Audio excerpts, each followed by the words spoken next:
Can everybody hear me all right? Come here, boy.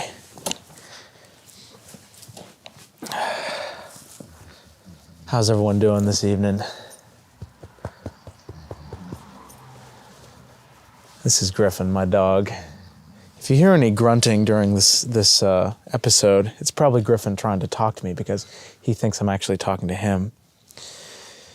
Welcome to the Catholic Men's Podcast live stream. I'm your host, Matthew Miller. The catchphrase that I say at the beginning of every podcast is, helping you find good works of literature for the Catholic gentleman. Every Catholic gentleman should have at least 100 stories in his head from a variety of different genres, and should include some secular works too. Saying that a Catholic can only read religious literature is as absurd as saying that the only acceptable form of music is Gregorian chant.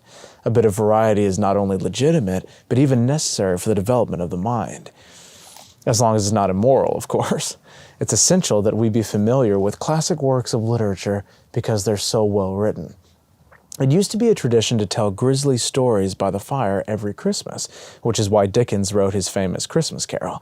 But there's one classic story that I greatly enjoyed when I was a boy, called Smee by A.M. Burrage.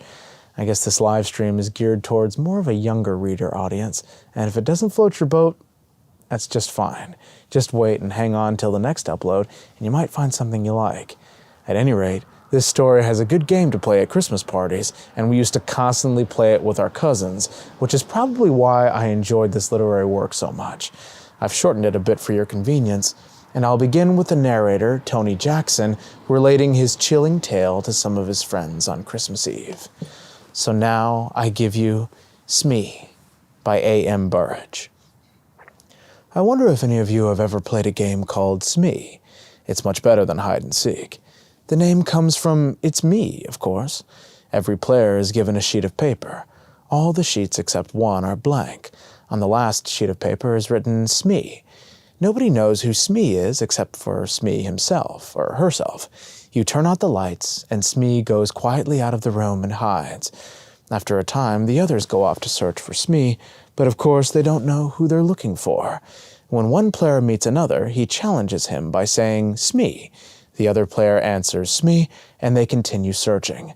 But the real Smee doesn't answer when someone challenges. The second player stays quietly beside him. Presently, they will be discovered by a third player. He will challenge and receive no answer, and he will join the first two. This goes on until all the players are in the same place. The last one to find Smee has to pay a forfeit. It's a good, noisy, amusing game. In a big house, it often takes a long time for everyone to find Smee. Now, have you met the Sangstons? They're cousins of mine, and they live in Surrey. 5 years ago, they invited me to go and spend Christmas with them. It was an old house, with lots of unnecessary passages and staircases. A stranger could get lost in it quite easily. Well, I went down for that Christmas. Violet Sangston promised me that I knew most of the other guests. Unfortunately, I couldn't get away from my job until Christmas Eve. There were 12 of us, including the Sangstons themselves. We were all young, or trying to be young. It was Reggie who suggested Smee when the talk turned to games. He told us the rules of the game, just as I've described them to you. Jack Sangston warned us all, "If you're going to play games in the dark," he said, "please be careful of the back stairs on the first floor. A door leads to them, and I've often thought about taking the door off. In the dark, a stranger to the house could think they were walking into a room. A girl really did break her neck on those stairs." I asked how it happened. It was about 10 years ago, before we came here. There was a party, and they were playing hide and seek. The girl was looking for somewhere to hide. She heard somebody coming and ran along the passage to get away. She opened the door, thinking it led to a bedroom. She planned to hide in there until the seeker had gone. Unfortunately, it was the door that led to the back stairs. She fell straight down to the bottom of them. She was dead when they picked her up. We all promised to be careful. Mrs. Gorman even made a little joke about living to be 90. You see, none of us had known the poor girl, and we didn't want to feel sad on Christmas Eve. Well, we all started the game immediately after dinner. We then prepared 12 sheets of paper. 11 of them were blank, and one of them had Smee written on it. Reggie mixed them all up. Then we each took one. The person who got the paper with Smee on it Had to hide. I looked at mine and saw that it was blank. A moment later, all the electric lights went out. In the darkness, I heard someone moving very quietly to the door. After a minute, somebody blew a whistle, and we all rushed to the door. I had no idea who was Smee. For 5 or 10 minutes, we were all rushing up and down dark passages and in and out of rooms, challenging each other and answering, "Smee? Smee." After a while, the noise died down, and I guessed that someone had found Smee. After a time, I found a group of people sitting on some narrow stairs. I challenged and received no answer. So Smee was there. I hurriedly joined the group. Presently, 2 more players arrived. Each one was hurrying to avoid being last. Jack Sangston was last and was given a forfeit. "I think we're all here now, aren't we?" he remarked. He lit a match, looked up the staircase, and began to count. 9, 10, 11, 12, 13, he said, and then laughed. "That's silly, there's too many." The match went out, and he lit another and began to count. He got as far as 12, then he looked puzzled. "There are 13 people here," he said. "I haven't counted myself yet." "Oh, nonsense," I laughed. "You probably began with yourself, and now you want to count yourself twice." His son took out his electric torch. It gave a better light than the matches, and we all began to count. Of course, there were 12 of us. Jack laughed. "Well," he said, "I was sure I counted 13 twice." From halfway up the stairs, Violet Sangston spoke nervously. "I thought there was somebody sitting 2 steps above me. Have you moved, Captain Ransom?" The captain said that he hadn't. "But I thought there was somebody sitting between Mrs. Sangston and me." Perhaps it was my imagination, although I'm almost sure that it wasn't, but I had a feeling that nobody was really enjoying the game anymore. But everyone was too polite to mention it. All the same, I had the feeling that something was wrong. All the fun had gone out of the game. Something deep inside me was trying to warn me. "Take care," it whispered. "Take care." I tried to laugh at myself, but I did not succeed. Well, we started again. We were all chasing the unknown Smee, and we were all as noisy as ever. But it seemed to me that most of us were just acting. We were no longer enjoying the game. At first I stayed with the others, but for several minutes no Smee was found. I left the main group and started searching on the first floor at the west side of the house. And there, while I was feeling my way along, I bumped into a pair of human knees. I put out my hand and touched a soft, heavy curtain. Then I knew where I was. There were tall, deep windows with window seats at the end of the passage. The curtains reached to the ground. Somebody was sitting in a corner of one of the window seats, behind a curtain. "Aha," I thought. "I've caught Smee." So I pulled the curtain to one side and touched a woman's arm. It was a dark, moonless night outside. I couldn't see the woman sitting in the corner of the window seat. "Smee," I whispered. There was no answer. When Smee is challenged, he or she does not answer, so I sat down beside her to wait for the others.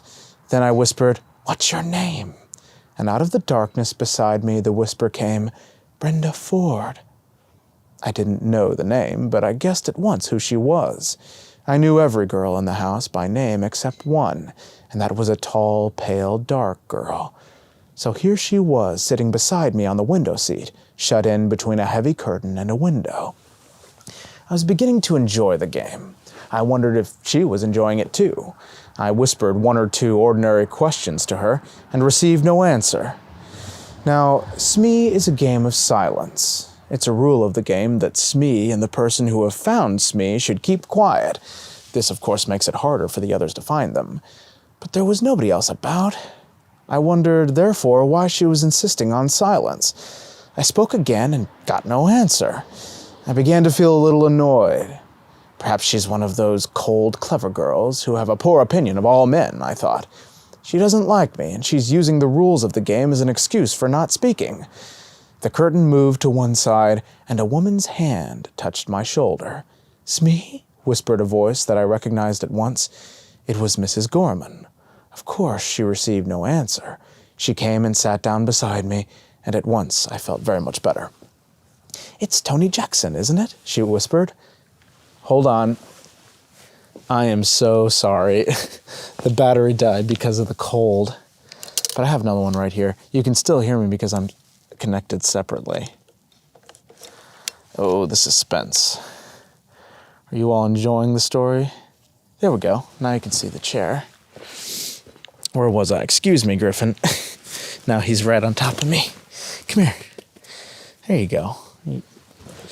Where was I? It's Tony Jackson, isn't it? She whispered. Yes, I whispered back. You're not Smee, are you? No, she's on my other side. She reached out across me. I heard her fingernails scratch a woman's silk dress. Hello, Smee. How are you? Who are you? Oh, is it against the rules to talk? Well, never mind. Tony, we'll break the rules.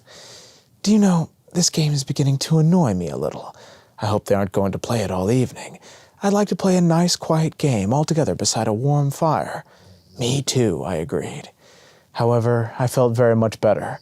Mrs. Gorman's arrival had chased away my fears. We sat talking.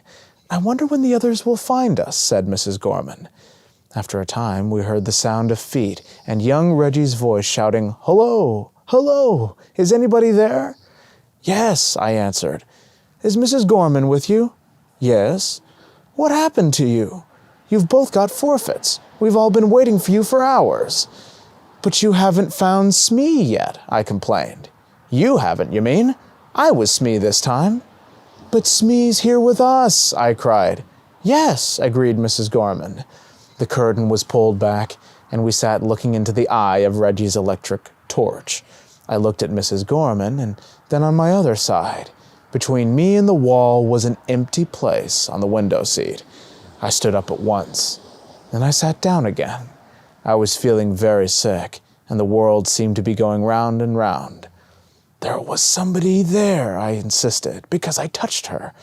So did I, said Mrs. Gorman in a trembling voice, and I don't think anyone could leave this window seat without us knowing. Reggie gave a shaky little laugh. Somebody's been playing jokes, he said. Are you coming down? We were not very popular when we came down to the sitting room. I found the two of them sitting beside a curtain on a window seat, said Reggie.